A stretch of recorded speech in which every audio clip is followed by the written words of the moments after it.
The subcommittee will come to order. With us today is Secretary of the Army, Dan Driscoll, Chief of Staff of the Army, General Randy George. Welcome to you both, and a happy belated anniversary to the U.S. Army.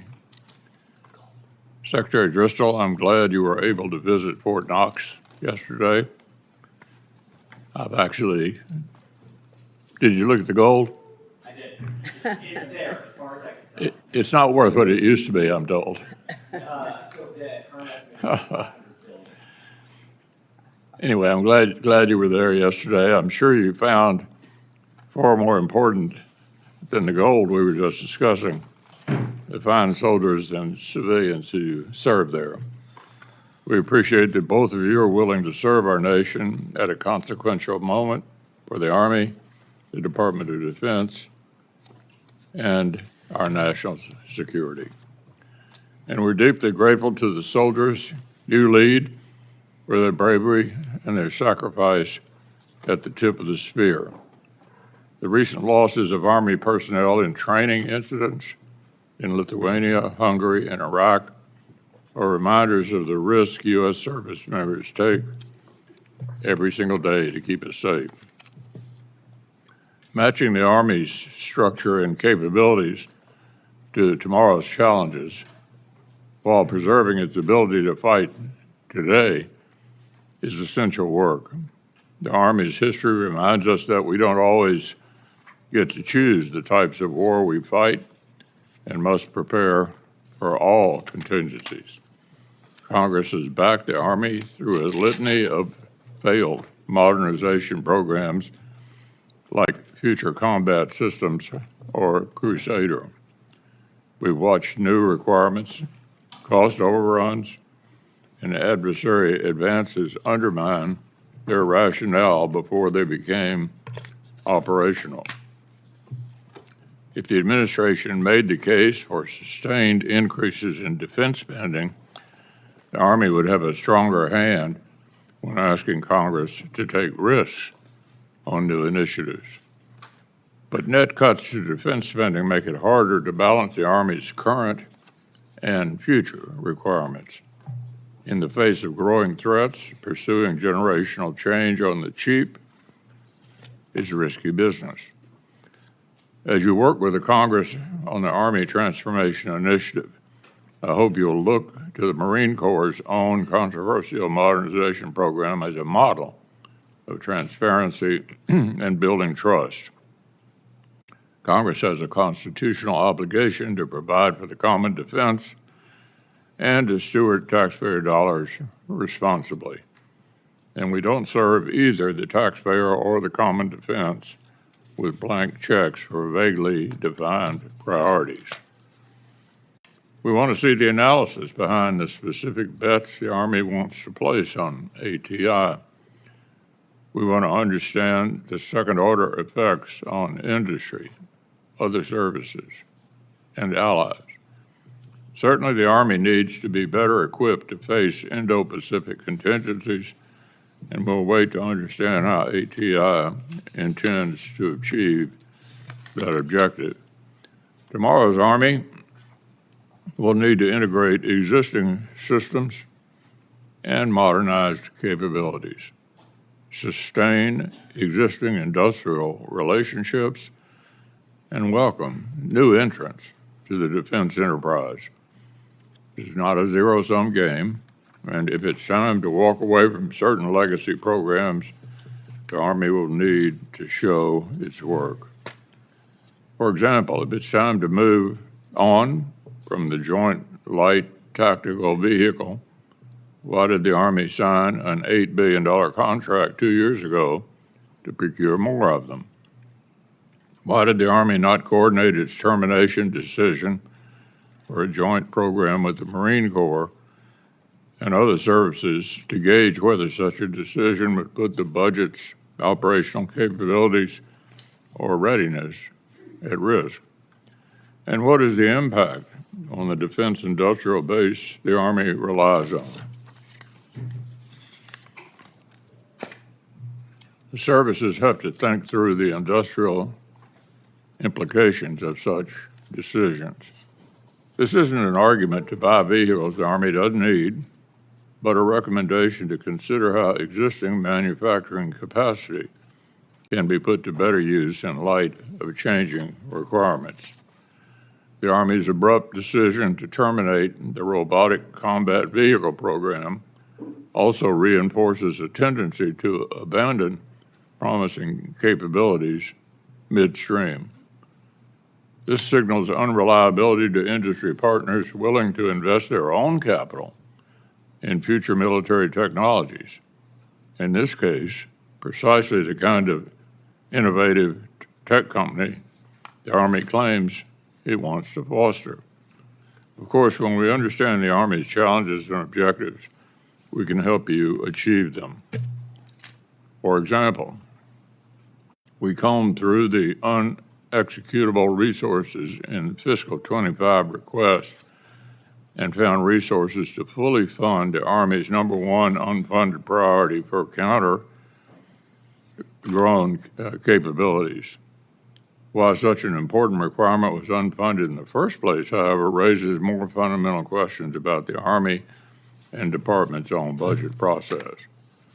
We also provided additional flexibility in funding to address UAS and counter-UAS challenges, and we invested in solid rocket motor production in excess of the previous administration's official request to help advance much-needed replenishment of the air defense interceptors and long-range fire.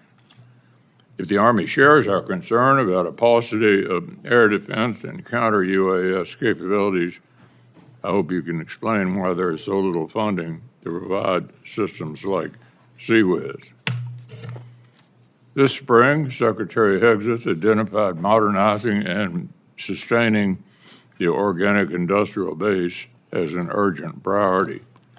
When we hear that the Army is considering mothballing purpose-built munitions production facilities already at your disposal, it raises questions about your intent to meet this directive.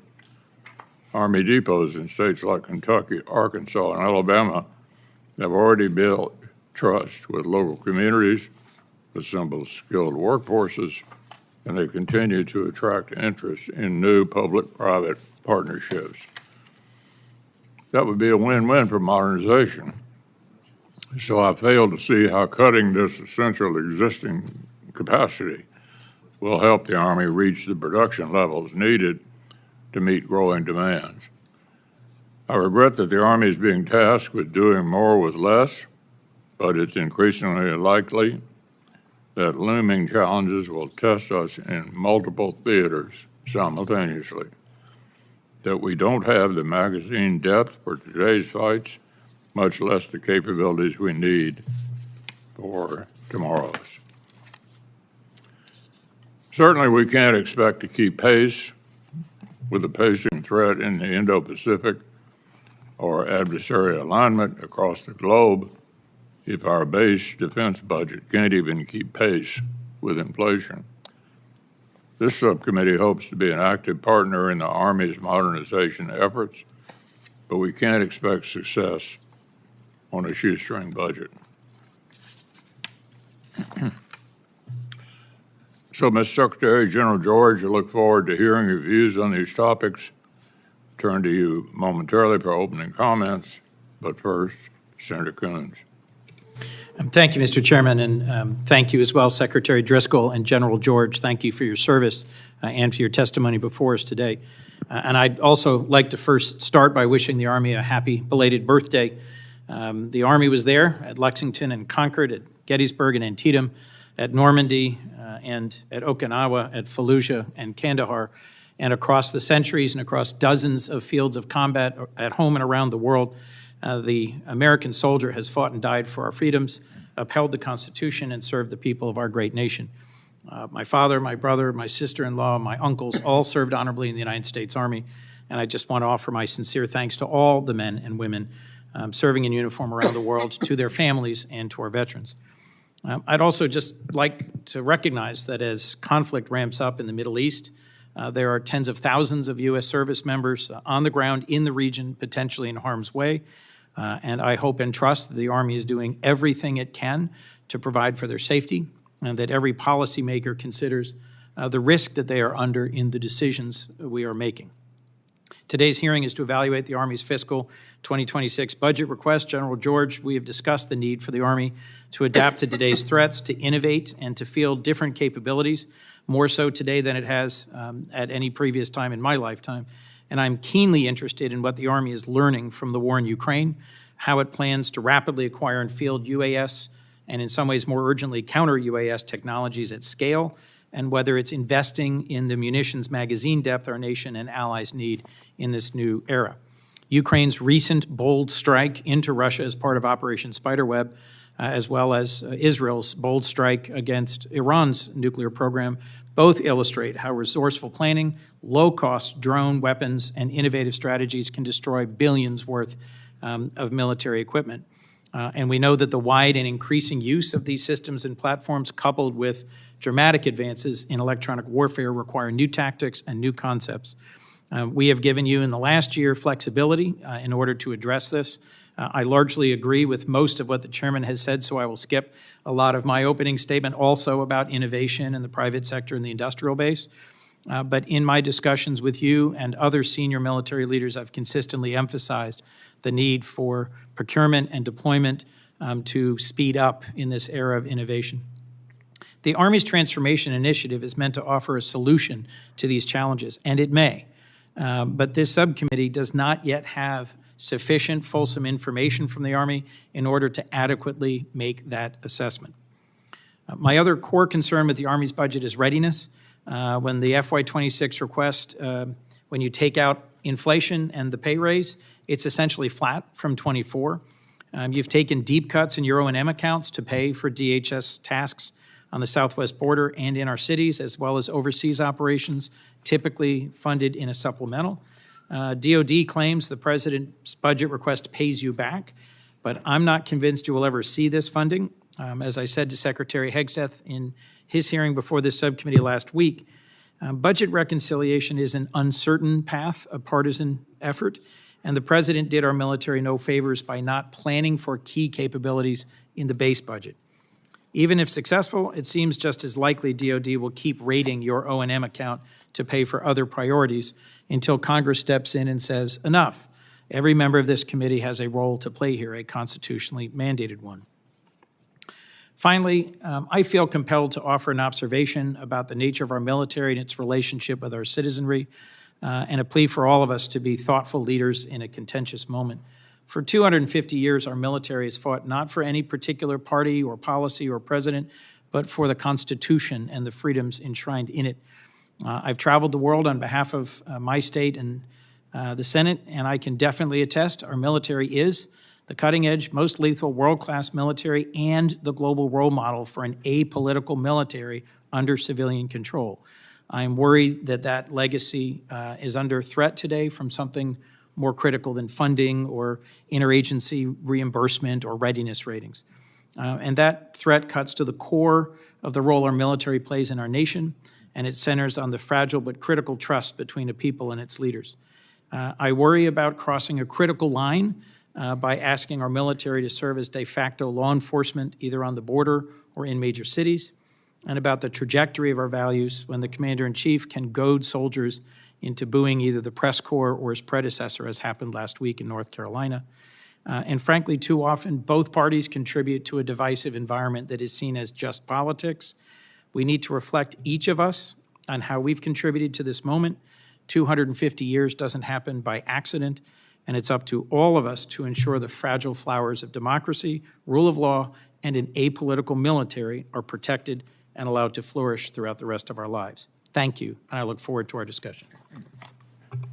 Thank you, Senator Coons. We'd ask each of you to give an opening statement now, starting with you, Ms. Secretary. Chairman McConnell, Ranking Member Coons, distinguished members of this committee, it is a privilege to address you today.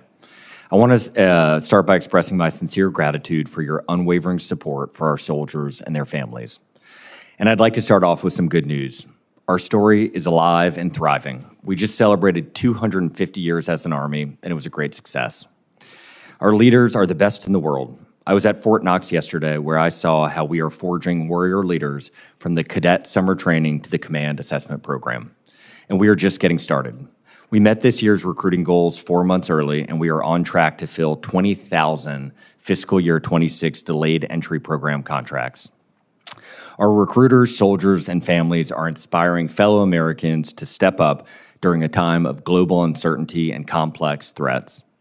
They are the very best our nation has to offer, so they deserve the best support in return.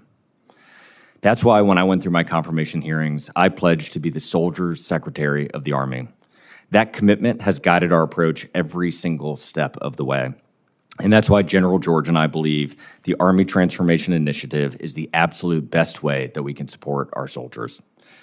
Your partnership is critical to implement this reform, which is more urgent now than ever before. Ukraine and Israel are demonstrating every day how readily available technology can disrupt established power dynamics. They are demonstrating what happens when you embrace change. They are demonstrating why our Army needs to transform now and that we can't waste even a single minute. In my first 3 months as Secretary, General George and I have been immersed in understanding why the Army has been slow to innovate. Our soldiers are not the problem. We met them in the Middle East, Europe, along our southern border, and at installations across the United States. Their strength, dedication, and an unwavering commitment to this nation are inspiring. We ask a great deal of them, and they consistently deliver. Nor is the ingenuity of American industry at fault. Our tech sector continues to thrive, driven by innovation, entrepreneurship, and a willingness to embrace risk. So where does the problem lie? As Secretary, I have found that the Army has become calcified, having suffered from years of inefficiencies, slow-moving processes, and wasteful spending. Program lobbyists and bureaucrats have overtaken the Army's ability to prioritize soldiers and warfighting. We must all work together to ensure the Army is ready to fight and win. The Army Transformation Initiative will make us into an Army that is lean, agile, and relentlessly focused on empowering its soldiers. We need to get rid of what we don't need, acquire what we do, and chisel our organization down to a lean, lethal fighting machine. And so we will forge closer, more effective, and innovative partnerships with the private sector. We will take a more venture capital approach, taking calculated bets that will pay off big. We will increase our Army's risk tolerance so that our people experiment, innovate, and use failure to propel us forward. And we will be fast, getting soldiers the things they need quickly and then iterate to make it better over the long term. To achieve this vision, we need to take decisive action right now. To achieve this vision, we must implement Army transformation. And most importantly, to achieve this vision, we need your support. We are asking this committee to empower us to make these changes while providing your constitutionally mandated oversight. We are asking for the flexibility to make decisions that keep pace with the rapid evolution of technology and warfare. We are asking for this committee to work with us to maximize the value of every dollar appropriated to best support our soldiers. We look forward to sharing additional budget details when they are available. Our budget priorities are our transformation priorities. We want to deliver critical warfighting capabilities, optimize our force structure, and eliminate waste and obsolete programs. Our budget places soldiers first, enabling them to win and making sure they have a high quality of life. It is my duty, both as Secretary of the Army and as an American citizen, to make sure that every single dollar is best used when it's received by the Army. And we can all agree that prioritizing soldiers, lethality, and readiness is money well spent. I know we are all committed to our soldiers, to their success, and to providing them with the overwhelming advantage that they deserve. Thank you, and I welcome your questions. Chairwoman Collins, Chairman McConnell, Ranking Member Coons, distinguished members of this committee, thank you for the opportunity to talk with you today. I would like to start off by saying that I'm extremely proud of our Army. I'm proud of our troops out in the Indo-Pacific, on the southern border, in the Middle East, in Europe, and of everything our Army has done over the past year to respond to wildfires, floods, and even a bridge collapse. We have formations all around the world conducting missions and exercises and innovating with our partners and allies. When not deployed, our units are conducting tough realistic training at their home stations and our combat training centers. Our Army is a professional team that remains focused on its warfighting mission, and young Americans want to be a part of it. This is evidenced by our strong recruiting numbers this year, and as you know, we've already met our recruiting mission for the year, and we still have our most productive months still ahead of us this summer. And while I'm proud of our Army, I also know we have work to do. We know the world is changing. Commercial technology is rapidly evolving, especially AI and autonomous systems, and this is impacting the character of war.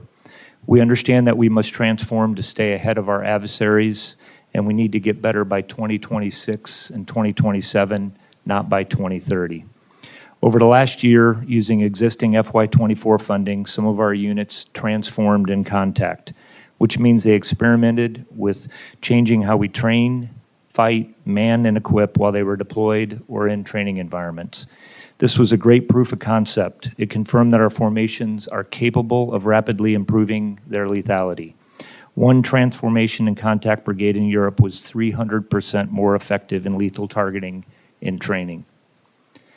Transformation in contact taught us some valuable lessons about what our Army should be buying and how we should be buying it. And we are just getting started. We're going to make changes that we can at our level so that we can continue to dominate the modern battlefield. For instance, we will cancel programs that are obsolete or not what our warfighters need. Developed and adapt war-winning capabilities and buy modular, open system architecture designs that can be iteratively updated. Cut and consolidate headquarters. For instance, we are going to reduce GO structure, cut positions from our headquarters department of the Army staff, and add in modern business systems that will make us more effective. And finally, we will power down authorities and funding so that commanders in our fighting formations have what they need to make their teams and their communities more successful. What I've learned from being in this seat is it is our job as leaders to do what we can with the budget that we have. I've been talking about the need for agile funding for UAS, counter-UAS, and EW.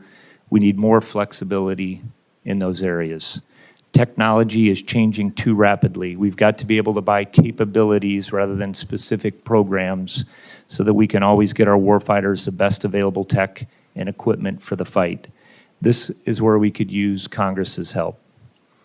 As you saw this past weekend, we celebrated our Army's birthday. It was an honor to recognize American soldiers who have defended this great nation for the past 250 years. And our soldiers are ready today to defend the country. We will do our part to ensure that they have what they need to be successful in that enduring mission. Thank you for your support, and we look forward to your questions.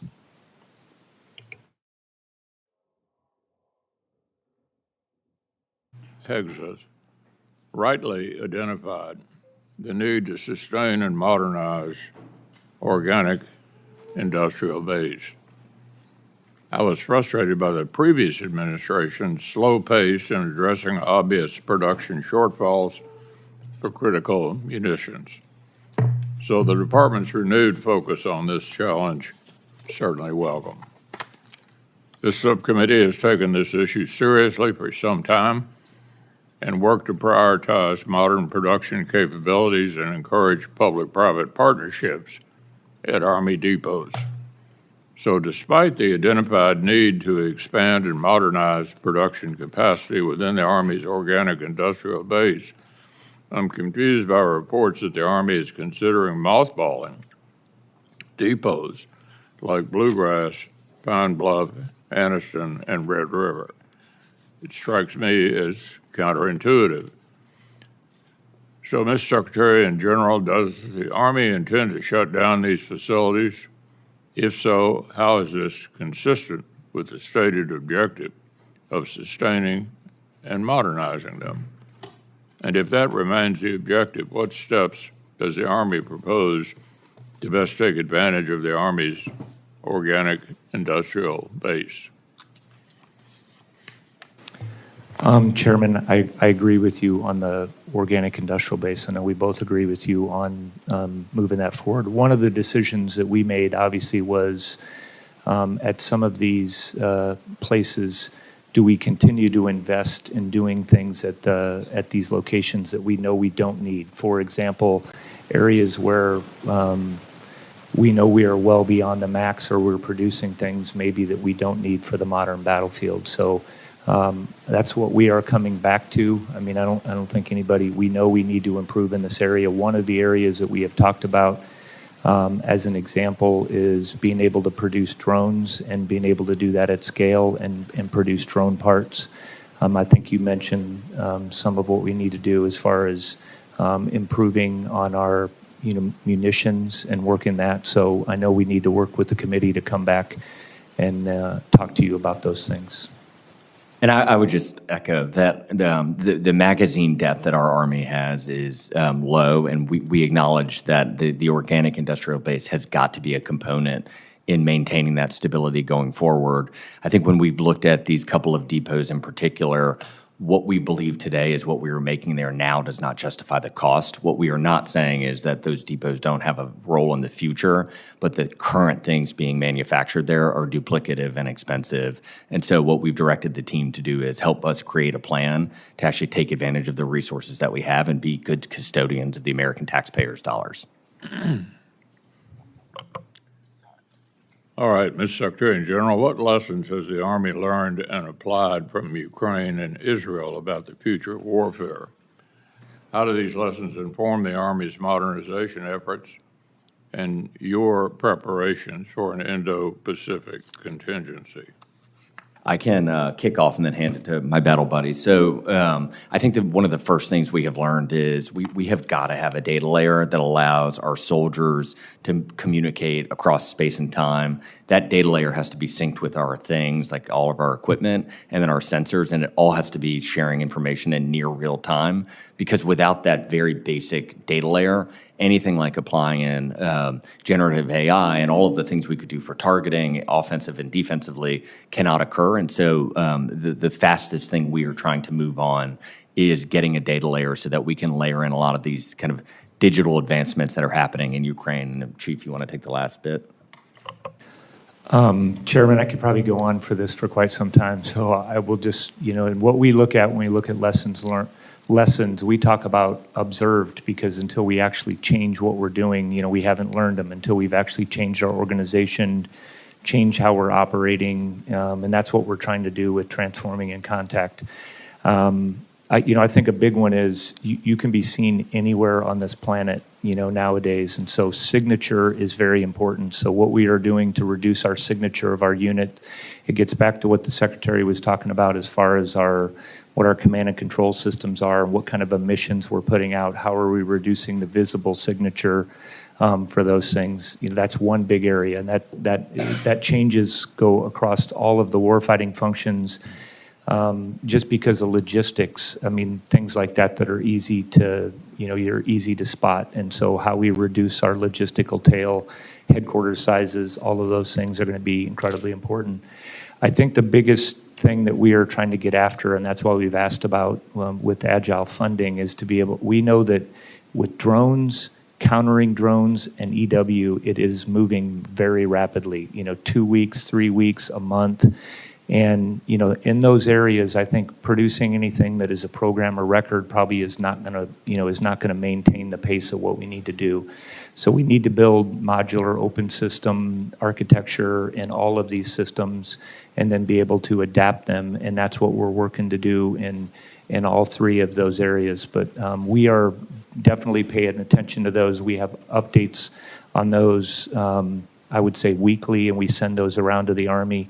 We are updating our combat training centers to make sure that we understand what it's like to fight in those environments the best we can, that we can produce stateside. And we are actually trying to also change at every one of our installations, the rules and regulations to make sure that we can fly drones and do the things that we need to do. We have to train in these environments too before we get ready to, deploy anywhere for our nation.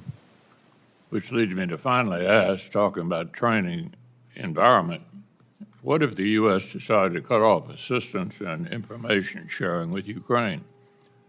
Are you concerned that that would lose valuable insight into their operational experiences? And what message would that send to our allies in the Indo-Pacific? We are getting a lot of valuable information and trying to glean those lessons. I think that was your point, Chairman, that we are getting from them, with what we're doing with My question was, training. what if that stopped? I think that obviously getting that information is very valuable to us in what we're doing. We collect, I think we do a lot of things to collect and share lessons with our partners around the world. That is something that we have been doing and pretty consistent about. So, that all of that is helpful to build our formations. Anything to add, Mr. Secretary? I second what the General George said.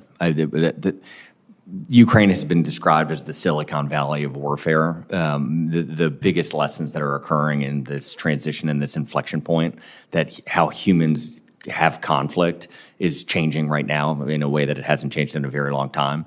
And the front line of that definitionally is Ukraine. And we are learning a lot as the United States Army from what's occurring there. Senator Coons. Thank you, Chairman. If I could, just a brief opening question for both of you. For the record, do you oppose a full-year continuing resolution for the Army in FY26? Mr. Secretary? I think the Army will operate under whatever constraints we are given. Does it disadvantage the Army to have to operate under a full-year CR? General, does it disadvantage the Army to have to operate under a Yes, I full-year think we'd CR? want a budget. Thank you. I think so do all of us, but it's just helpful to have clarity on that. And I agree with the point just raised in the last question by the chairman that our partnership with Ukraine is absolutely critical. And I'll tell you from my last bipartisan trip, CODEL, with Senator Ricketts to Taiwan and the Philippines, our treaty ally and our partner are watching very closely whether our support for Ukraine is sustained in the face of aggression by Russia, and they will draw conclusions from whether or not we are a steadfast and reliable partner. Let me turn to my two core questions. I've had the tragic honor of attending many dignified transfers at Dover Air Force Base. General, I've seen you there as well. And I recall clearly 18 months ago, the transfer of the remains of the 3 Army reservists who were killed at Tower 22 in Jordan. They were killed by a very low-cost, low-tech, but lethal Iranian drone.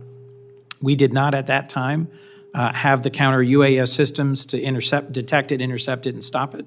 I went back to the region and met with a series of military leaders and was very concerned by what I heard about the lack of currently available, deployed, effective counter-UAS systems.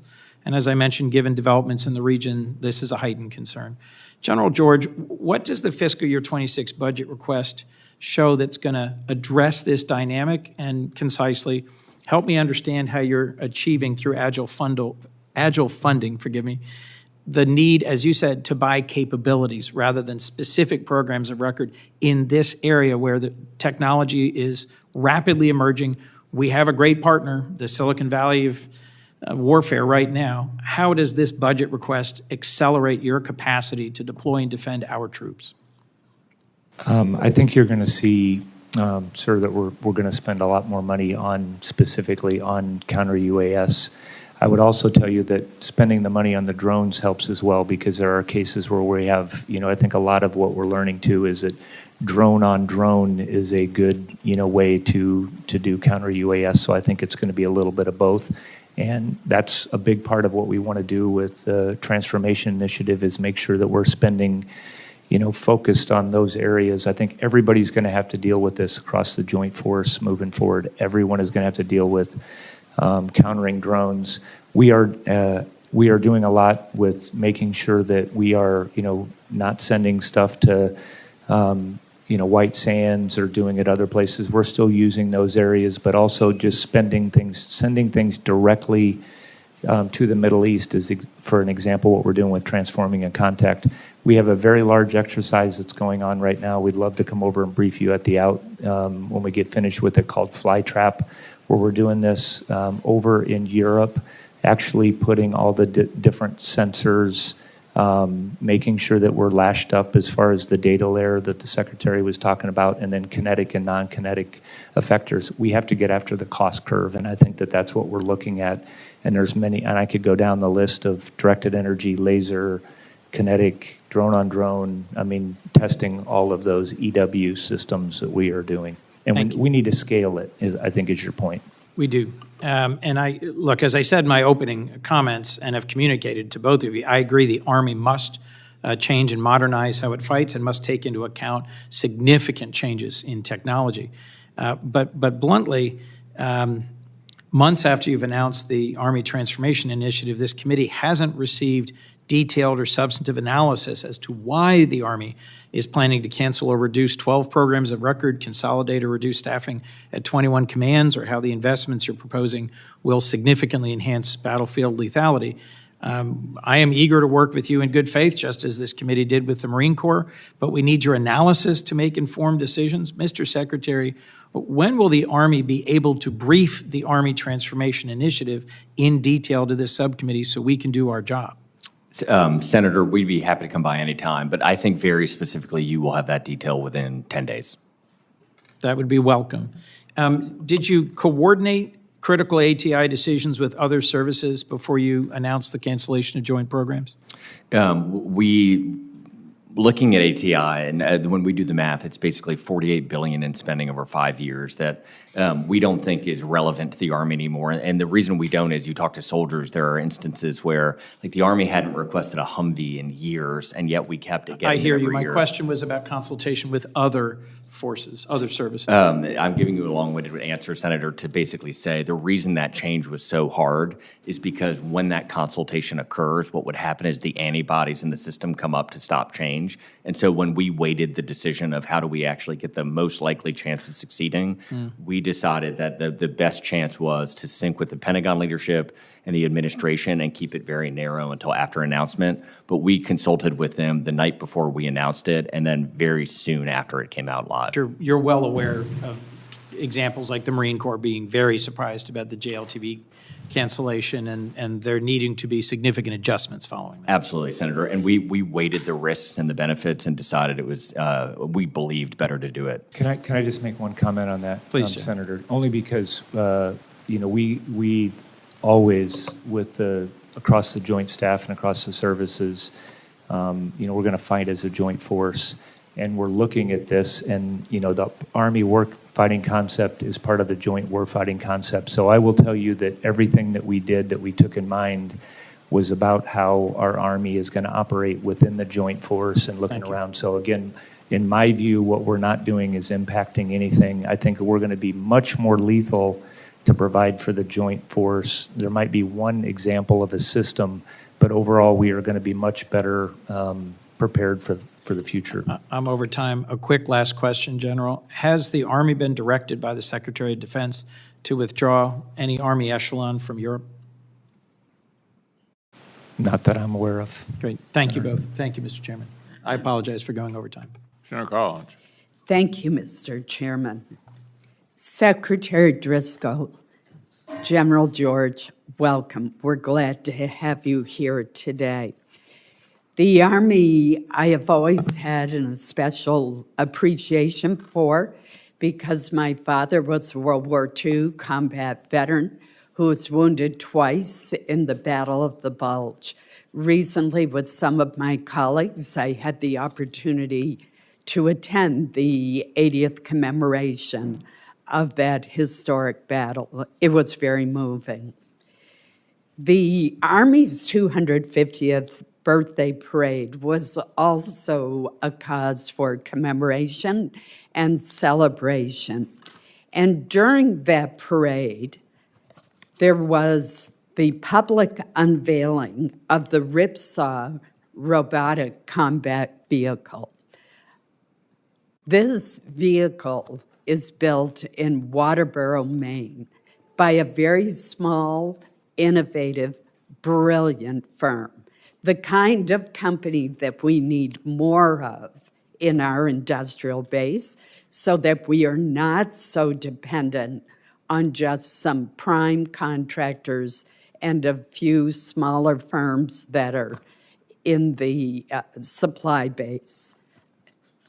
chain. It's more than a few, I realize, but we need more firms that are actually producing what the Army needs. It's very interesting to read a report on the Ripsaw vehicle. It is described by this reporter as signaling a clear step forward in the U.S. Army's path toward next-generation warfare dominated by robotic and unmanned systems. It goes on to say this vehicle is not only the product of innovation, but also a testament to mature program execution, combining robust industrial support with real-world deployment readiness.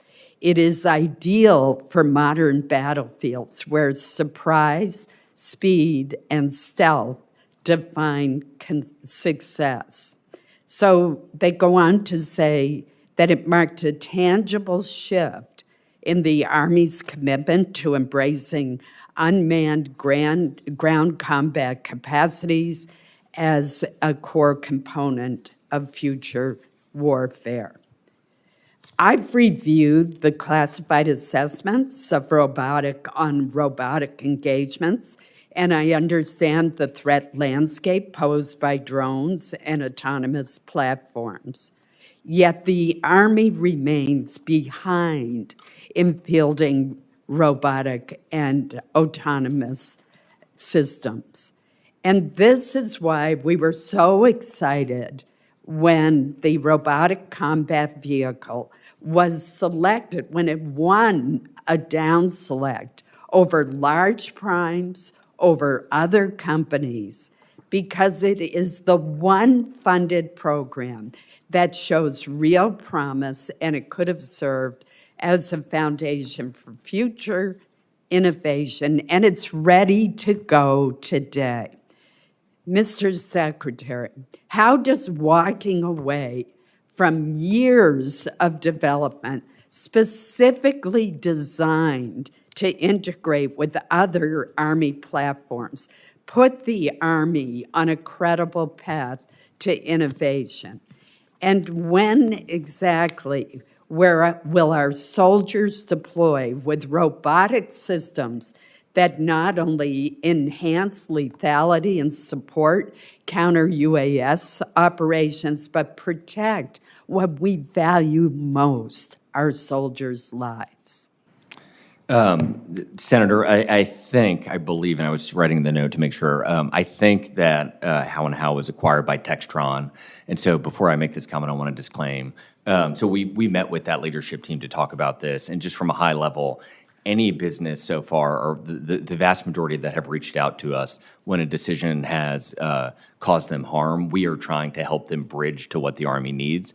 And so I just very publicly want to state the defense industrial base is weak. We need to grow it, and we are trying to be thoughtful in this. Then specifically to your question, the robotic combat vehicle that was demonstrated in the parade is an incredible piece of engineering capability. The fundamental problem is what General George was referencing, the cost curve. So an $800 drone with a very cheap munition can take out a $3 million piece of equipment endlessly. And what we, the United States Army, have done very poorly in the last 30 or 40 years is we keep building exquisite pieces of equipment that we cannot, even as one of the wealthiest nations in the history of the world, sustain at scale. And so, unfortunately, what happened with the RCV is it is the classic case of the Army doing a very bad job to ourselves. We came out with too many requirements. It took too long. By the time it was built, it was too expensive. When we contrast that with the things that are working, as long as the vehicle or the tool or the asset can be driven by wire, there are a lot of software companies now that can basically take, like we had one take an existing Humvee, we had it take our infantry squad vehicle, and in 10 days they can make it autonomous. And that's the type of cost curve we can afford, is to go out and find things that are already being purchased by consumers and translate them over to military cases. And so for the vast majority of the things we need to purchase today to counterbalance all of the exquisite things we've purchased in the past, we have got to be buying cheap, attributable, scalable solutions. And unfortunately for the RCV, it's just not one of them. Well, two comments back to you on that. One, it's the height of irony that you would feature this combat vehicle in your parade as the future of the Army at the same time that you've canceled the contract. the cancellation of a contract that was won over a lot of other competitors. Second, this is equipped with anti-drone technology. And third, drones are a threat to all sorts of vehicles. This one is autonomous. You're not going to lose a soldier's life if it's taken out. I think you should review this decision. I think it was terribly unfair and a real mistake. Thank you, Mr. Chairman. Senator Durbin. Thank you, Mr. Chairman, and thank you, Mr. Secretary and General George. Thank you for being here. It was a little over 75 years ago when President Harry Truman made the decision that the United States would be the first nation in the world to recognize the creation of Israel.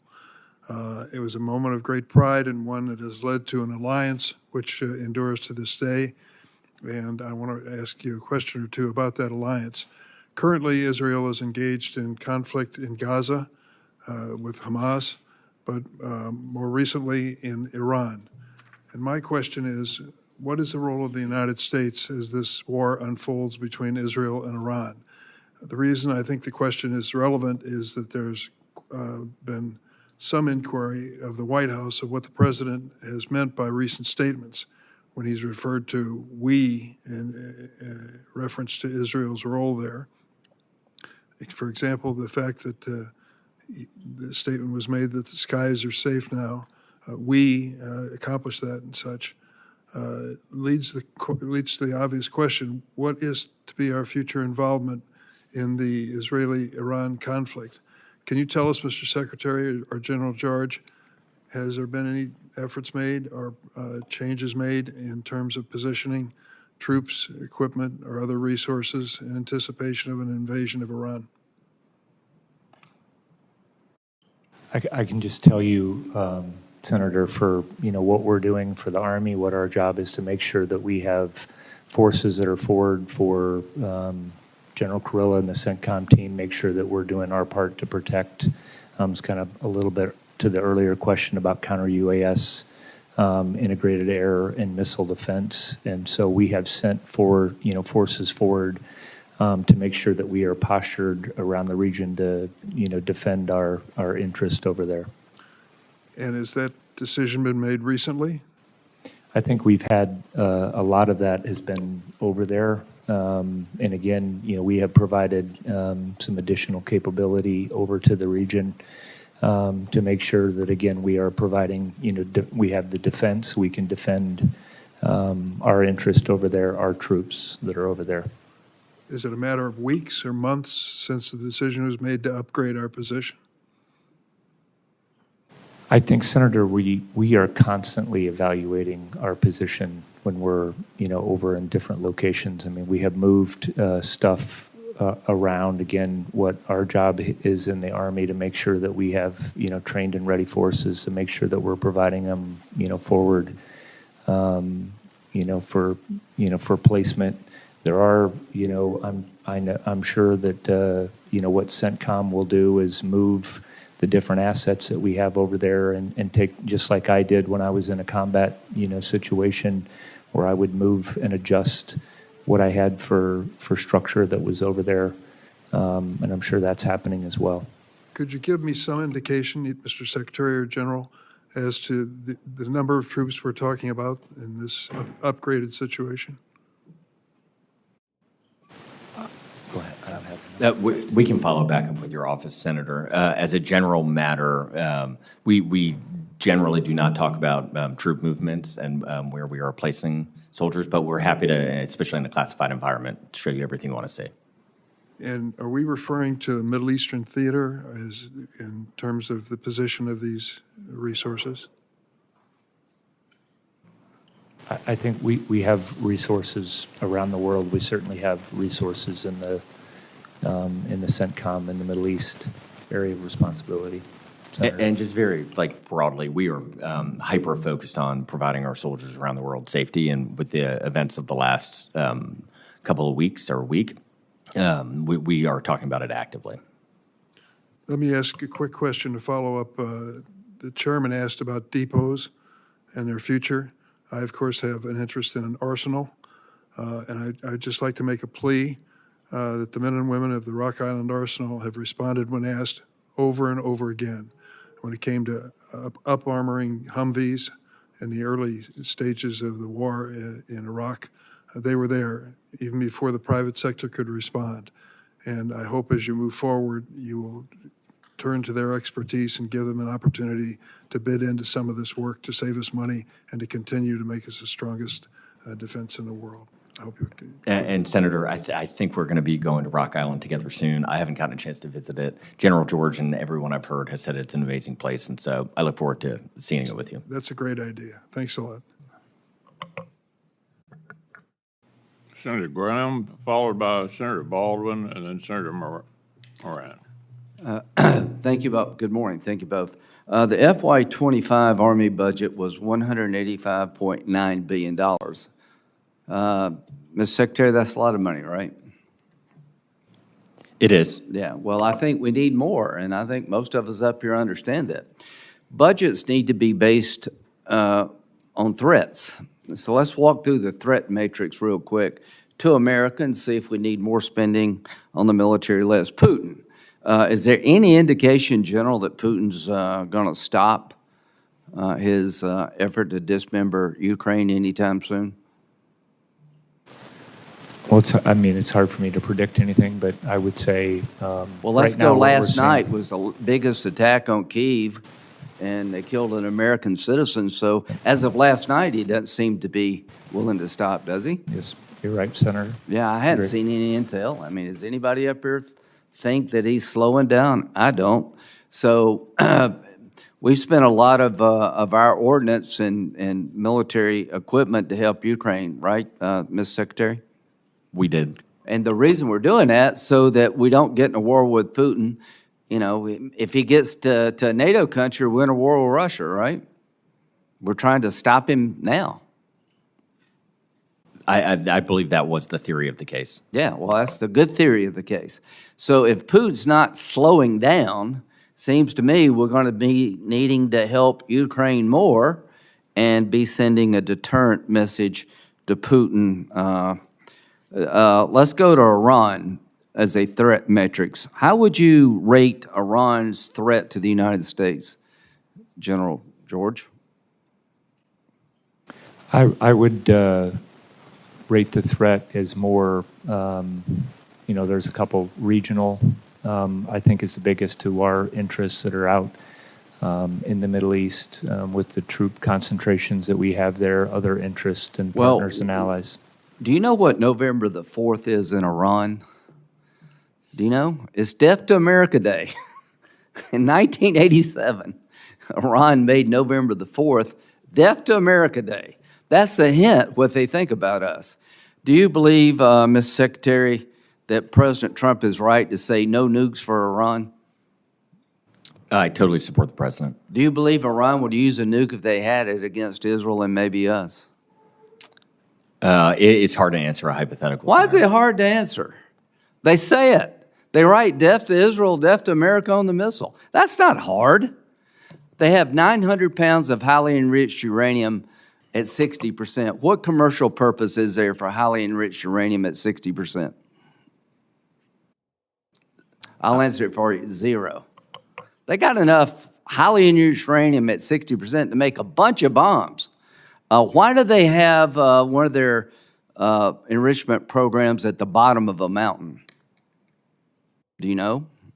I would hypothesize for security. Yeah, I would hypothesize that they want to enrich and make sure they're safe in doing it. So let's stop playing this game that Iran is like an uncertain enemy. They say it, they mean it, they're going to do it if somebody doesn't stop them. Do you agree that we're in the land of force now, General George, when it comes to stopping Iran's nuclear ambitions? Can you repeat that question again? We're in Do the you what? believe that it seems to be that the only option available to us now to stop their nuclear ambitions is force? I don't know. I know that they're still reaching watch out to make television? sure. I do.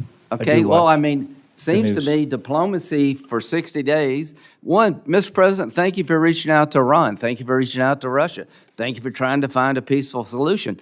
But it seems to me that we're full-on engaged, at least Israel, to take down their nuclear program before us.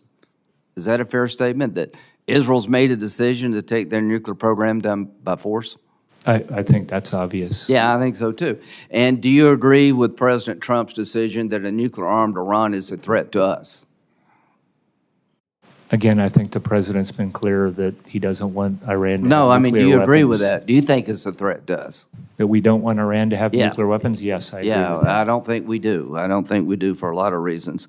China, do you think China will take our Taiwan by force if America and the West seems weak in the eyes of China?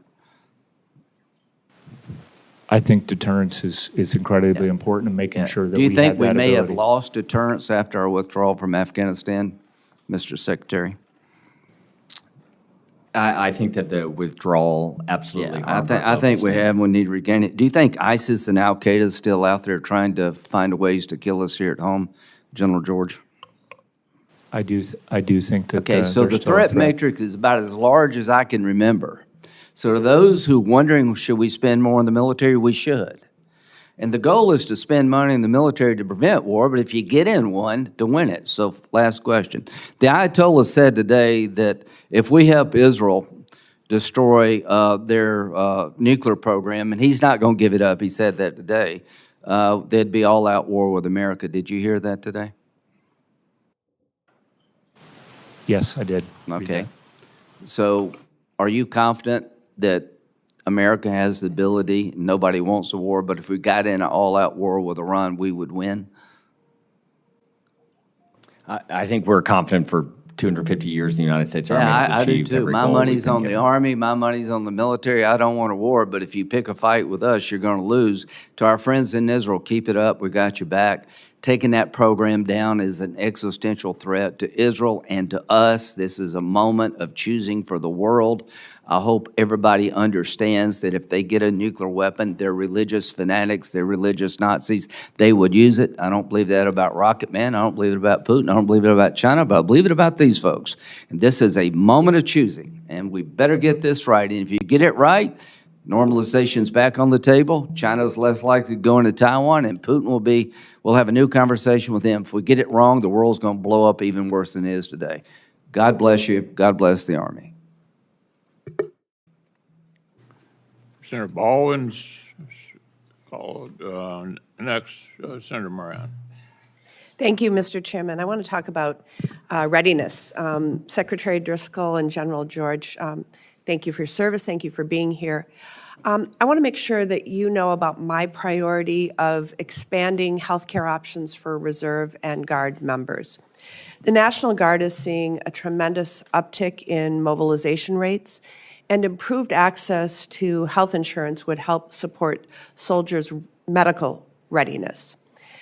I worked with the previous chief of the National Guard Bureau, General Hokanson, on developing a bill called the Health Care for Our Troops Act that would provide premium-free health insurance to all members of the reserve components. Will both of you commit to working with me on identifying ways to improve TRICARE access for Guard members and Reserve members? I would be honored to work with your office on that. Certainly we'll work with you, Senator. Thank you. Now, I think both of you would agree with me that in addition to soldier readiness, the readiness of the industrial base is essential to our national security. I want to thank you both for calling me back in April to share a broad outline of your plans for the Army Transformation Initiative. Secretary Driscoll, I am interested in hearing further details from you, as you've heard from my colleagues, about how this initiative and the subsequent cancellation of certain vehicle programs will impact our defense industrial base. Both the Humvee and JLTV platforms have an extensive networks of small businesses that supply components that ultimately land in these vehicles. So, Mr. Secretary, in your assessment, how will the supply base respond to the cancellations of these programs, and how do you plan to preserve supplier capacity? Very sincerely, Senator. General George and I are incredibly optimistic that Army Transformation Initiative will be a renaissance for small and medium-sized businesses, not just on the coast and in Silicon Valley and the tech companies, but throughout the heartlands. And if you can make something that the Army needs, and we need a lot in this inflection point in warfare, we are gapped in a lot of spaces. If you can make things that we need, what we are trying to do is close the loop on being able to purchase those things more quickly so that these small and medium businesses and the large ones too that make investments can get rewarded for those investments. I think the way that we are viewing these cuts for the Humvee and the JLTV that you referenced is we have to do it for our soldiers. I mean, we just are over-indexed on these types of vehicles that just do not provide the mobility and the empower our soldiers to be lethal in all of the environments we need to be. They're too heavy, they're too slow, and we have too many of them. For the downstream effects on the industrial base, we talk about it often. We have probably spoken to, I would guess, 20 CEOs at this point, trying to empower them to get their employees and their developers and their manufacturers out into the field with our soldiers so they can see what is working and what is not working and take that back to their shop floors to build us the things that we need. And so what you are referencing, I think, is probably one of the challenges of our lifetime. We're short on munitions. We're short on our anti-drone capabilities. We're short on a lot of things. What we're not short on is American pride, patriotism, and innovation. And what we are desperately trying to do as quickly as possible is empower those great Americans. So in Wisconsin, we probably have 40 or more suppliers to the two canceled programs, and I very much worry about their health. But I do have another question that I want to slip in here. The Army's Transformation Initiative emphasizes the rapid fielding of warfighting upgrades and moving away from traditionally slow government-developed programs of record. In the case of tactical wheeled vehicles, I believe that platform recapitalization efforts can help achieve these goals in a cost-effective way while still meeting the Army's mobility and lethality mission requirements. Mr. Secretary, I'd like to know if you've assessed the Army's planned Common Tactical Truck program against your stated goals. Additionally, have you evaluated whether a more straightforward recapitalization of the family of heavy tactical wheeled vehicles would be a better way to accelerate technology enhancements to troops, save money, and avoid creating a new program with new maintenance challenges? Have you made that evaluation? We're actively in the process, Senator. For those larger, heavier vehicles, one of the things that is so exciting about what is occurring in software development, we worked with a company called Applied Intuition, and basically this was what I was referencing earlier to your colleagues.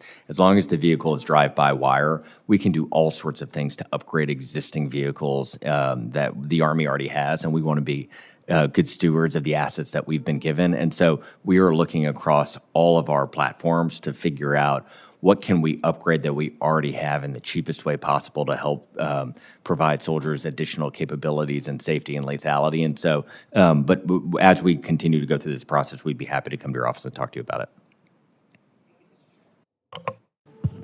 Senator Moran, then Senator Kennedy, Senator Bozeman, Senator Capito. Mr. Chairman, thank you.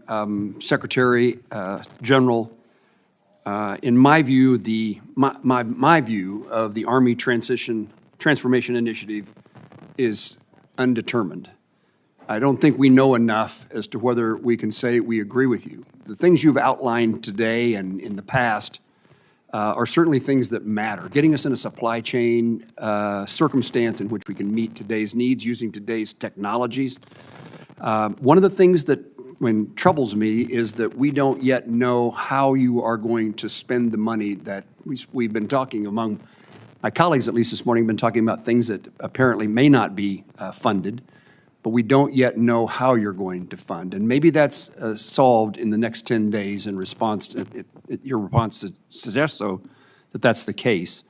But it's hard for me to say we're on the right path, because I don't know what path we're on. I hear what we're going to do to reduce.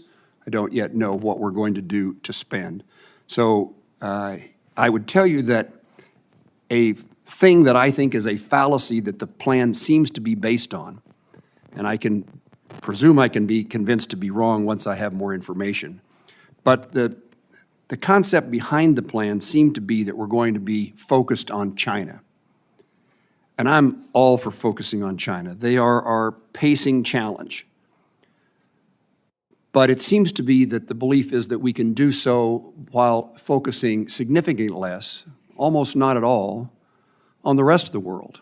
And I don't think we can have a plan that's based upon a particular theater when the Army has to be, our Defense Department has to be focused on the globe. And the conversations we've had this morning, Senator Graham outlining the challenges we face. I don't know that he said China, maybe he did, but he certainly talked about the Middle East and he talked about Ukraine. And I want to make sure that as the Army transitions to something, it doesn't make the decision that we're only focused on China. I happen to believe that focusing on the Middle East, focusing on Europe, focusing on NATO, focusing on Ukraine has a consequence in China or to China, to the South Pacific.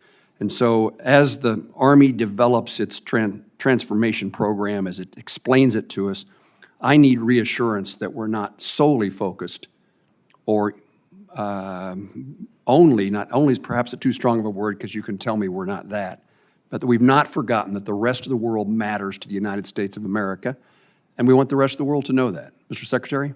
Senator, and I'll hand it to my Ranger buddy in a second, but we oftentimes, General George and I talk about in a lot of settings, any human being that believes that they have been able to predict the future current events since the dawn of man has oftentimes and probably most times been wrong. What we hope you see in 10 days as we explain our changes and the recycling of this $48 billion, this was not intended to be simply a cost-cutting exercise. Every dollar is intended to help us innovate and move forward to face threats around the world. What we believe Army transformation does is, in our Title X authorities to man, train, and equip the United States Army, we want that Army to be able to fight in any theater, anywhere in the world at a moment's notice. And so what we believe it does is it starts to pull us from where we are over-indexed on these slower, more exquisite systems that just cannot achieve that goal in a lot of locations around the world, and pull us to this more digitally enabled software manifesting in the world as these new hardware systems surrounded by drones and autonomy and all of these things. Like, what we believe is that solution set is binarily required for combat anywhere, not just in the Indo-PACOM. Before going to Secretary George, I want to ask a couple other questions before my time expires. I don't believe that ATI is fully accounted for in the Army's budget, certainly not what we've seen to date. And I just would highlight, if it's not, how can you expect us, if it's not or will not be, how can you expect it to provide us a budget that this committee can support? And if it does, everything that I see appears to be a flat request for funding and not a growth. And I don't think we can transform the Army without additional resources. And more importantly, I don't think our country is safe without additional resources. I want to highlight, and I visited briefly with both of you, Secretary Driscoll, I was with you at Huntsville. We talked about FLORA and its advancing production so that there's not a gap of several years between prototyping and in production. And General George, I talked to you about this in Kansas, and it seems to me that you're on the path of trying to accomplish that goal, but I can't find any place in which money is designated to fund production during that gap, neither in the reconciliation language or in the budget details that the few details that we've seen to date. Can you assure me that someplace in that budget or in that request are those dollars? You should see in the budget when you get the details soon. Okay. And I want to thank you, Secretary, for your efforts and my consistent efforts to try to get people hired, the Army Corps of Engineers at an Army Corps of Engineer lake in Kansas. I thank you for your attention to this detail, and I look forward to some good news at which the Army Corps of Engineers has actually hired someone now that you have lifted the hiring freeze. So thank you.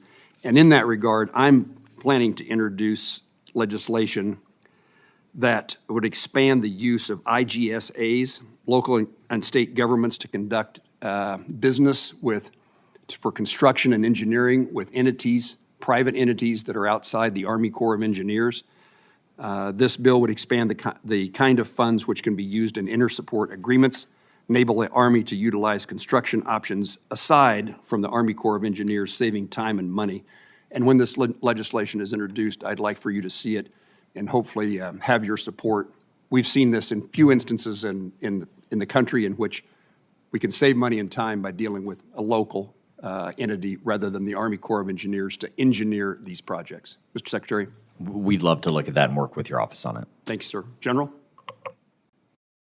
I wanted to go back to your point on, what we're doing for transformation.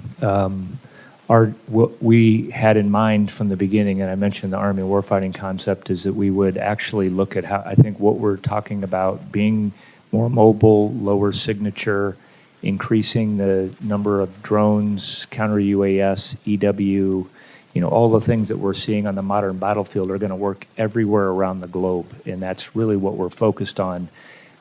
Same with other kind of systems, and we're also trying to bring, just like you mentioned, the MV-75, and bring some of these other systems, bring them forward, because we know that they're going to increase our lethality on the battlefield, and that's really where we're focused. My encouragement would be that the Army needs to talk about its global responsibilities, not just its concern in the Pacific. Thank you.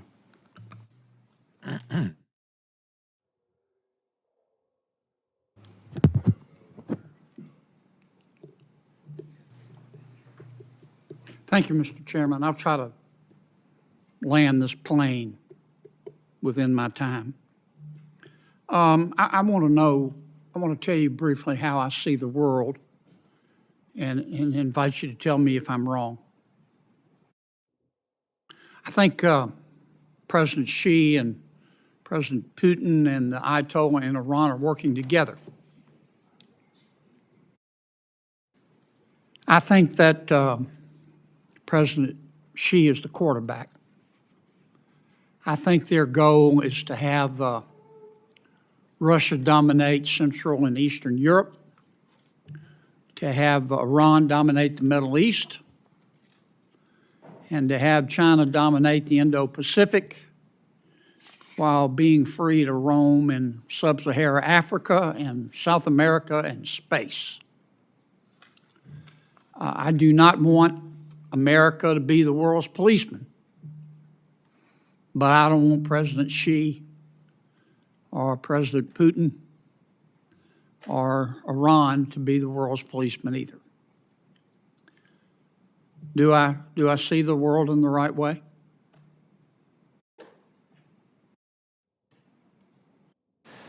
I would tell you, Senator, that we are seeing them. I don't know specifically what their ambitions are, but we do see them working together and doing some of those things against our interest. General, I need you to, both of you fine gentlemen, look us in the eye and tell us what you think.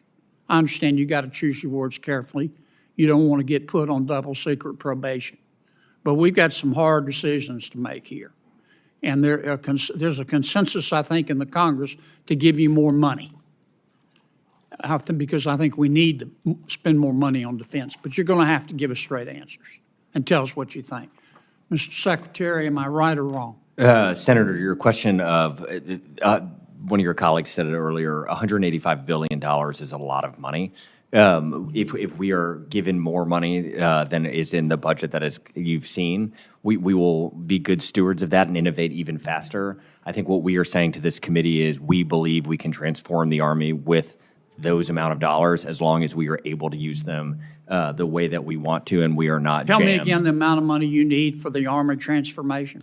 We can use our current budget and transform the Army, as long as we're able to spend it the way that we believe is right. How much money do you think we need to spend as a country to maintain or either, depending on your perspective, reach parity with China? I think the President has mentioned between the two bills, $1 trillion for the DOD. Okay. Do you trust Europe to spend more money?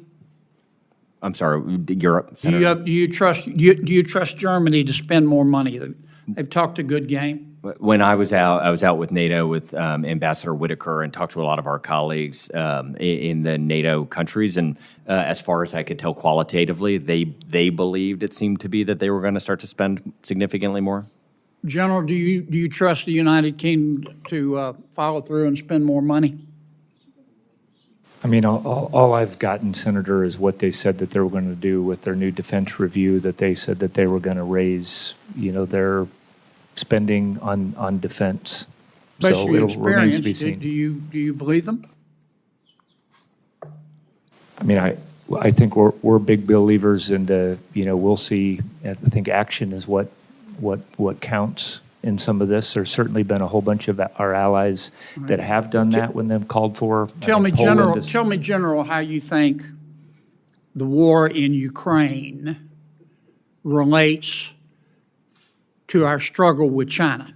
Are the two inextricably linked, or do the two have nothing to do with each other? Well, I think, Senator, everybody is watching that fight right now, taking lessons from it. I think everybody's doing that. I think everybody is looking. I get a lot of comments. General, I know everybody's watching. I got that Yeah. part. We're all watching. Do you think what we do in Ukraine impacts our struggle with China or not? Give me a straight answer. I do think our partners and allies are watching what we're doing and how that turns out. Yes, Senator, I agree with that. All right. Last question, because I'm going to land this plane. How's our recruiting coming? We're dominating recruiting and retention. Why is it better? We made some structural changes and the return to a focus on lethality among our leadership. What structural changes did you make? We created a future soldiers prep program that gets soldiers or future soldiers who are right on the edge and helps get them a little bit more training before they join. And then there were problems with when we transitioned over to digital medical records. We were catching things when kids were younger, and we didn't have in place the mechanisms to get those waivers, and we have improved there dramatically. Thank you, gentlemen. Thank you, Mr. Chairman. Senator Bozeman, Capito, Murkowski, and Hoeven.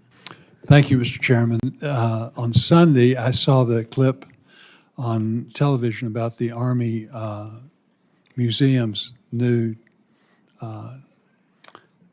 thing regarding the revolution. And so we went out on Sunday afternoon. It's excellent, and congratulations. It is really wonderful. And I was telling a group yesterday in Milcon that it's not just about the Army. It's just about the soldiers that started, the country, and then that same spirit has lived on till now. But it really is remarkable. Like I say, congratulations. I hope everybody goes and sees it. I've really enjoyed visiting with you all about the ATI. I share your concerns, again, with modernization. I also share Senator McConnell's concerns and Senator Collins and others here. In fact, many in Congress about what he stated with the loss of the organic industrial base. Current events have made one thing clear: the commercial industrial base alone cannot meet our munitions demands. That's why in Congress, many have advocated for investing in Army-owned organic industrial base facilities. Secretary Driscoll, will you commit to continue to work with the committee, continue to work with myself about modernizing critical munitions productions at these plants? Unequivocally, Senator, it is. There are probably a couple of threats that if we don't figure out how to get scalable solutions together, we are going to put our Army in a bad position, and that is absolutely one of them, and it would be an honor to work with you. Very good. Thank you. Also, Mr. Secretary, I know the continuing resolution has come up. Could you and General George, can you give us examples, if we have a continuing resolution, how that affects the mission, the commitments we have? I know in the past people have talked about training and things.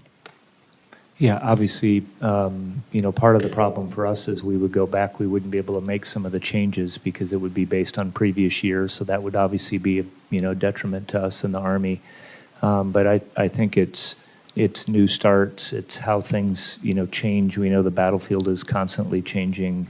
I think it would impact in several areas. And just, Senator, predictable funding is a virtuous kind of concept that helps us in a lot of different ways, from training to have. We oftentimes talk about how we, the United States Army, are a bad customer, both to ourselves and to our the companies that sell to us. And one of their biggest complaints is how we are funded, and that is just, a lot of this is baked into how our form of government was set up, and that's okay. But when it is when we continue to have CRs, it makes our spending decisions and the downstream effect on our suppliers even more amplified. Right. Another thing I've enjoyed talking to you about, General George, is the Army's efforts to refine its drone capabilities. Certainly with what we saw happen to the Russians. Can you talk a little bit about how the Army would integrate and field mass small drone technology? Senator, I think that, back to your organic industrial base, that's a perfect example of an area where I think we need to, produce. We're producing very few drones here stateside. Even companies like Walmart using them, Right. in Most of them are parts Chinese made. that I think that we need to, have here in our organic industrial base. And there's a lot of things that we can do that we are doing as far as 3D printing and innovating at the edge, but that's certainly one area where there's an intersection where I think we need to improve on, and we're working with you all to do that. Thank you. We appreciate your all service. Thank you, Mr. Chairman. Senator Capito. Thank you, Mr. Chairman. Thank the ranking member, and thank you both for being here. It's good to see both of you again. Since we've been talking about the industrial base, we know that the rates of firing munition expenditures we're seeing are quite high. As you know, West Virginia is the home to Allegheny Ballistics Laboratory, where we're making, by the end of 26, we should be able to deliver 10,000 Gimler rocket motors. This site currently has, this is a different question than what Senator Bozeman said, because this is a private entity that has manufactured there for years. Is the Army maximizing using existing munitions capacity nationwide, such as what's at ABL, before investing in new sites to try to get the munition production to where it needs to be? So, General, I'll start with you. Yeah, I think I would say both, Senator. I think what we're trying to do, and this is one of the things that we talk a lot about that we want to improve, is our magazine depth, and I think it's going to take a little bit of both. We're obviously looking on, what we would do inside the industrial base, how we would help very specific things that could that go into producing these missiles. So that is a big focus of ours where we want to spend money on. I will tell you that as far as I'm aware of, we are going to capacity. So we are funding the capacity where we can do these kinds of things that you're talking about, like Gimlers and these other things that we know that we need. And we would certainly welcome more capacity on that. Right. Mr. Secretary, do you have a comment on that? I would just echo everything he's saying. I think we as a nation need to focus on this. We need to do it organically and inorganically with outside partners, and we should be investing in both because redundancy in this space matters. Contested logistics, we haven't faced them as a nation at scale, especially in our own home in CONUS, in a very long time. And there are benefits to having us manage that as a nation through government-owned manufacturing facilities, but those will almost always definitionally be slowed down by bureaucracy, be more expensive, and they are helpful, but they should be balanced out by private partners who can just innovate a lot faster. Can I give you just a quick example? Yes, please. Senator, 155, which I think there was just something out, we're up to $1 million a month. That is a combination, or $1 million rounds a year. That's a combination of what we're doing in our organic industrial base, what we're doing with private industry to help. So I think that, again, to do that, we're going to have to get both of those moving. Yeah, well, I would suggest what the Secretary is saying in terms of speed and deliverables, private sector, by saying it's slower on the government-owned side, there's still capacity in the private sector. I would just encourage you to keep looking at that. I'm going to change it up a little bit because Secretary Driscoll, when we met, we were on our way to Asheville with the incoming vice president to see the response to the flood. We just had a flood in West Virginia that just this morning, 8 lives now have been lost in that flood. the Army National Guard is absolutely critical in the response to these kinds of disasters that we all have in our states. In your budget, you have cut the Army National Guard below 2025 levels. And I would be interested to know, how does the Department of the Army anticipate that the National Guard will meet the challenges of concurrent homeland defense missions, large-scale combat operations, and then other things that the Guard's asked to do? I think the answer that you have, maybe previous answer, is that with 90 days' notice, they would be able to prepare for mobilization, and that's why they're getting less money. But how do you respond to that question, General George? Yeah, I'll just, one of the things we've talked about in part of Army transformation is to make sure that the Guard is doing, the National Guard is transforming with us. This isn't like a, hey, we're doing this on the active side. I think it's both. As far as I'm aware, the Guard is actually is continuing to grow. They have had a great recruiting year, and I know it depends on, region to region on what we're doing. But actually their end strength is going up. So we are looking at making changes, for example, to make sure that they have mobile brigade combat teams so they get the same equipment that we get, that they get drones. You mentioned Asheville.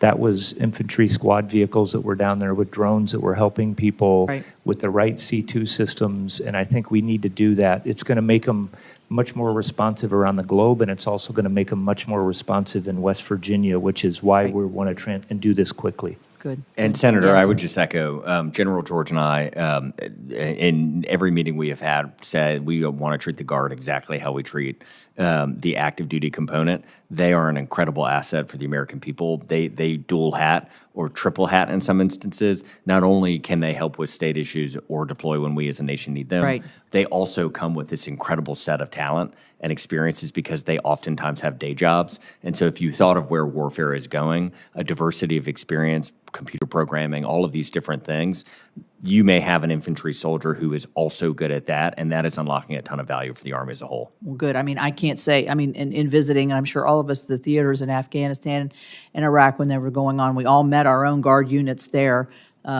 deploying multiple times throughout those engagements. I did want to ask a question for the record on the Pathfinder program, where at the level of the force, they're able to develop and try out different different munitions, different ways about going things. So you got a bottom-up kind of structure where your actually warfighter is the one who's helping you make the decision about what. Do you have a quick comment on the Pathfinder?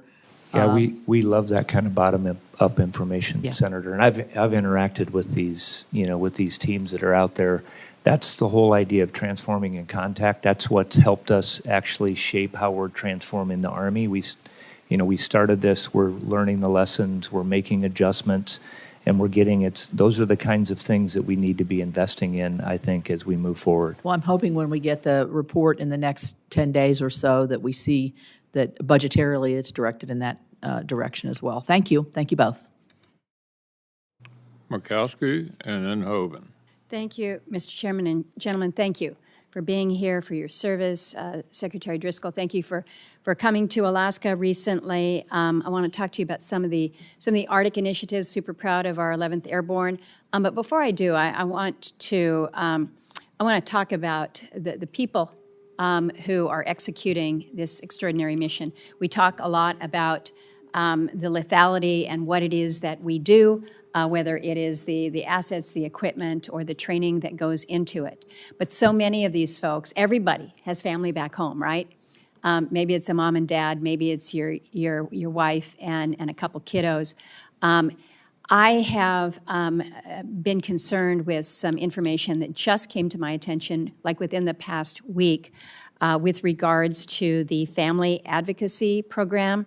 This is responsible for the prevention, the identification, and coordinated response to whether it's child abuse, neglect, domestic or intimate partner violence. These are things that we don't want to acknowledge go on within our military because we want to think that everybody's just okay and everybody's holding together, but our military are just reflections of what happens in the general society out there. And so there are problems, there are issues, and we need to be there for those families.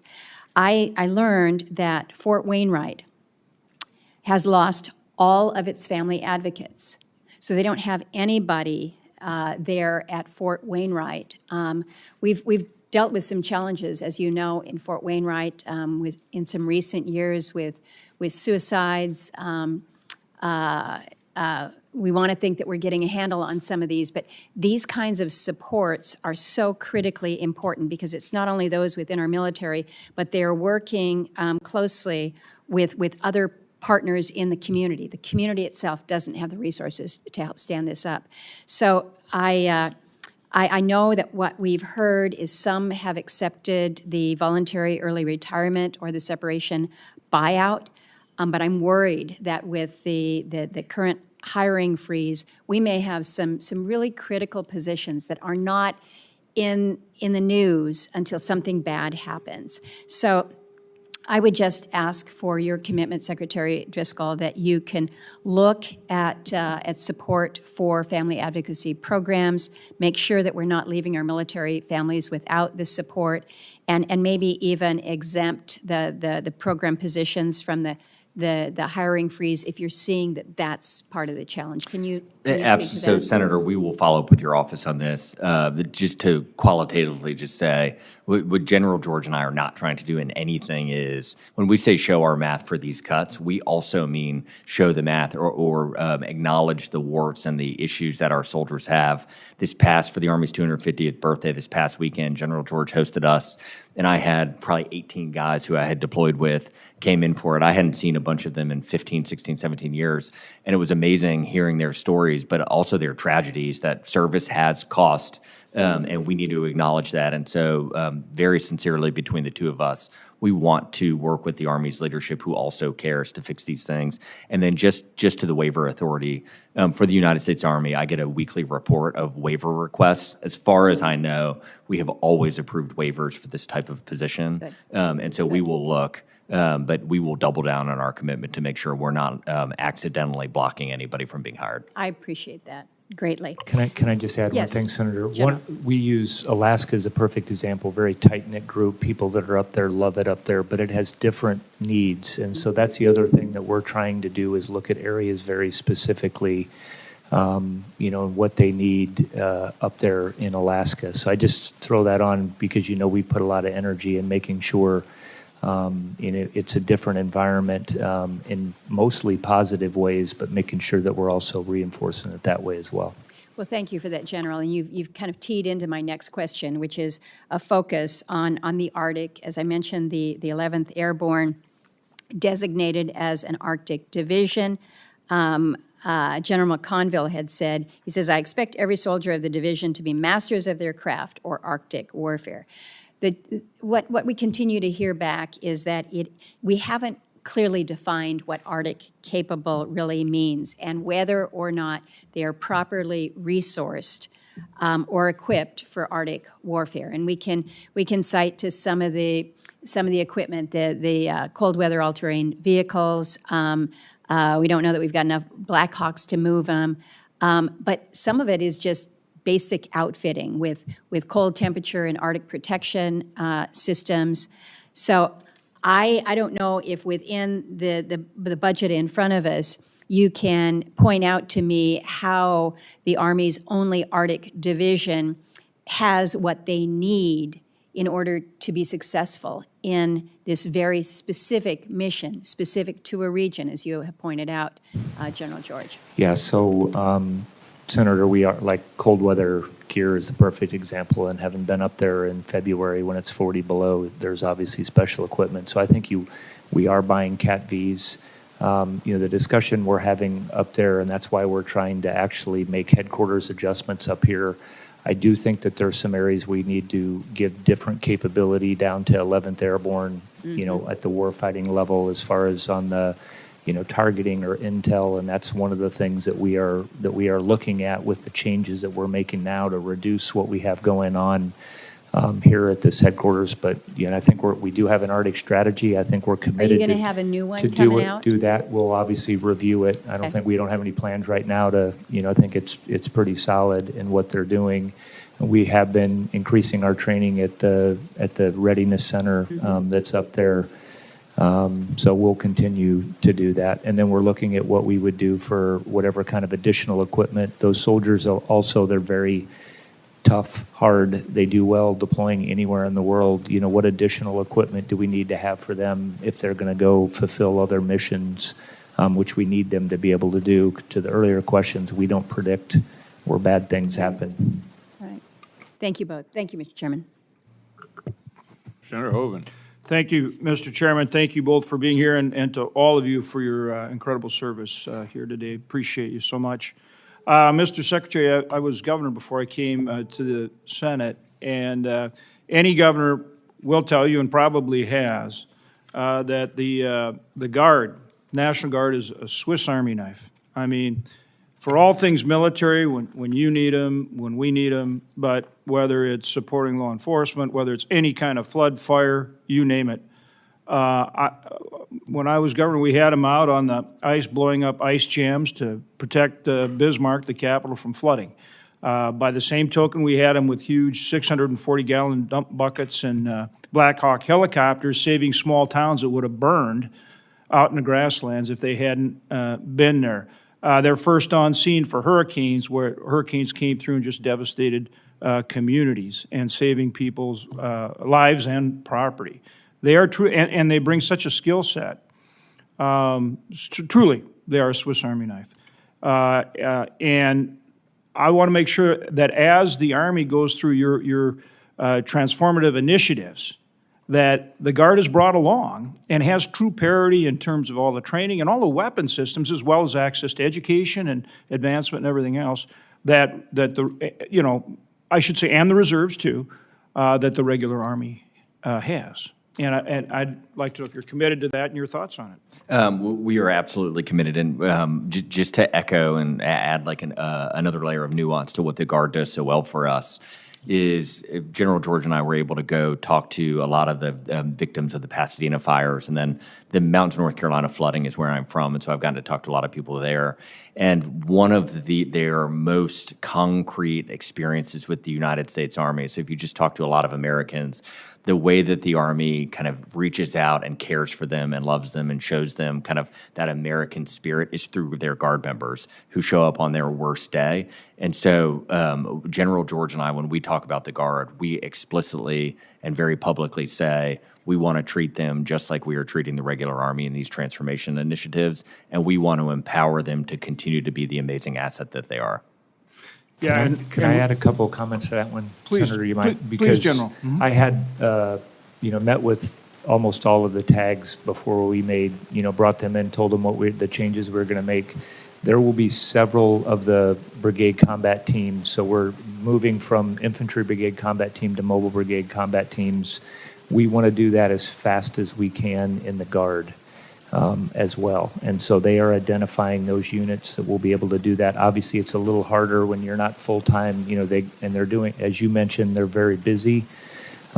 So they won't look any different. They will have mobile brigade combat teams. They're going to have the same systems. And when we talk about this, it's for the whole Army. So I just want to assure you that that's where we're at. Yeah, that's really important. I mean, we've had Guard units in our state that have deployed almost every other year for the last 20 years in the War on Terror, and Guard members that have served probably 5 or more deployments. I go to these ceremonies, and I think some of them as many as 6 deployments. So, I mean, they're integral to everything we do, and obviously need to be right there and have, complete parity with big Army. The other thing I want to bring up is drones. In North Dakota, we actually have 2 Air Force bases. One is the only dual nuclear base in the country where we have B-52 bombers and also the ICBMs. And so we watched with, frankly, amazement when Ukraine took out bombers across Russia with these drones. And we've got a very real problem in this country, a vulnerability on our base. You've seen the stuff on Langley with the drones going over there. But it's really something we've got to address across the country, both drone in terms, and I know you've been asked this question about, bringing drones into unmanned aircraft into the Army in terms of an offensive capability. We've seen the importance of that, whether it's the Middle East or Ukraine, Russia, or whatever. But counter drone is a huge, huge issue, and we're not we're not prepared. Our bases are vulnerable. I'm talking about in CONUS now, more so probably even than overseas, because overseas we shoot them down. What are you doing to get on top? At Grand Forks, we do a lot of drone and counter drone, and we'd love to get you out there sometime. What are you doing on this? And what do you need on counter drone, protecting our bases? I would agree with you, Senator. We have to move quickly on this. One of the things that we have submitted up, a lot of times we don't own the airspace around that. So this is an issue with FAA, FCC. So we have submitted, for like 130I, that hasn't been updated in a while. I think we need to do that. It gets back to how we buy things. I think we need to be a little bit more agile in the systems we're buying. A lot of the, how we're going to operate the non-kinetic solutions, we've been trying to rapidly evolve those. But I agree with you that we need to go quicker, put solutions out there, and start working together. I mean, it's not just our problem too. It's going to be a problem for police, fire, everybody really with large gatherings. I think drones are now inside of our communities, and we're going to have to focus on this. Well, if there's legislation that would help you, I'd sure like to get it from you. And I would just echo Senator, in all of our meetings, we've tried to stress this. This is the threat of our lifetime. What General George was saying, this will impact local law enforcement. It will impact our border, CONUS, OCONUS, our bases around the world. We have got to all work together to fix this right now, because Operation Spider's Web, I mean, the cost to Ukraine was tens of thousands of dollars, and the damage done was $8 to $10 billion, and that, we need to be ready. And finally, I'd just like to thank you for the incredible job that our administration and our military is doing in terms of supporting Israel and taking out an existential threat that is the nuclear program that Iran has. Thank you for the incredible job that you're doing. You can't overstate how incredibly important it is. Thank you. Similarly, for years, we've watched the use of long-range fires and drones, as we were just discussing, in both the Middle East conflict and in Ukraine, certainly gotten our attention as to why in the world we haven't been able to produce them more rapidly, because we've had several years here of observation about how much that's going to be involved in warfare in the future and in the present. Why do you think we don't have enough? I'll kick off. I'd say drones and our inability to manufacture them as a nation are why we believe the Army Transformation Initiative is so important. And I think what we would say is the system has been hollowed out for a long time. We have had a hard time as a nation figuring out how to spend these incredible resources that are the American taxpayers' dollars efficiently and effectively. We have basically crushed our defense industrial base and gotten it down to sub-10 number of companies that can even afford to do business with us at scale.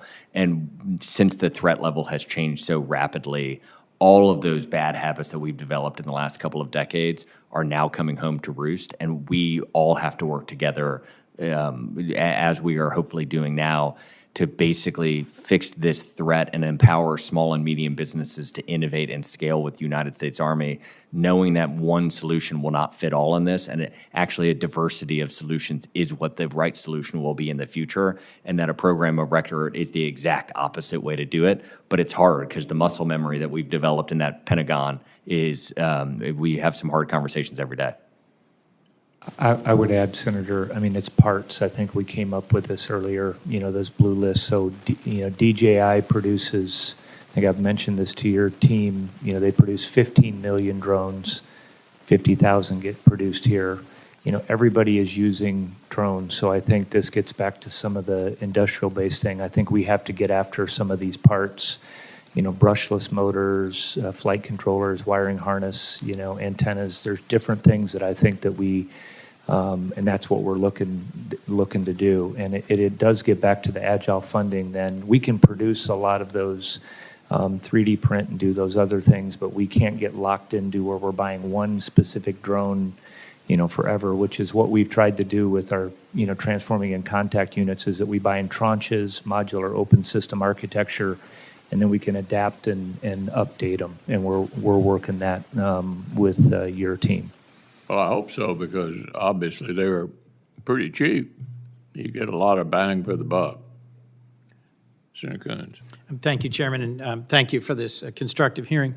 In reading through your written testimony, I was interested in the infantry squad vehicle and the description of its modularity and ease of being updated, and particularly was drawn to AMC developing containerized additive manufacturing shops that can be forward deployed, that can help with parts and maintenance. I've just been really struck at how the Ukrainians have managed to keep in the fight and to service and to repair and redeploy dozens of different systems. I mean, Europe is not efficient. There's a dozen different tanks, a dozen different armored personnel carriers, and they've managed to MacGyver their way into standing up to a much bigger adversary. We obviously have been a critical part of that. We've talked a lot about drones, counter drones, EW, but there's also critical lessons here. I'm encouraged that you're learning them. I look forward to working with the chairman to make sure that the ATI actually is fully briefed and that we give meaningful and timely input back. But we've got a lot to get after here if we're going to actually deliver the fighting force that our nation needs and deserves. Thank you. Thank you, Mr. Chairman. All right, I want to thank both of you for being here. Thanks for your service and your testimony. Members of the subcommittee will have a week to submit additional questions for the record, and senators may submit additional written questions, and we ask that you respond to them within 30 days of receiving them. Subcommittee now stands in recess, subject to the call of the chair.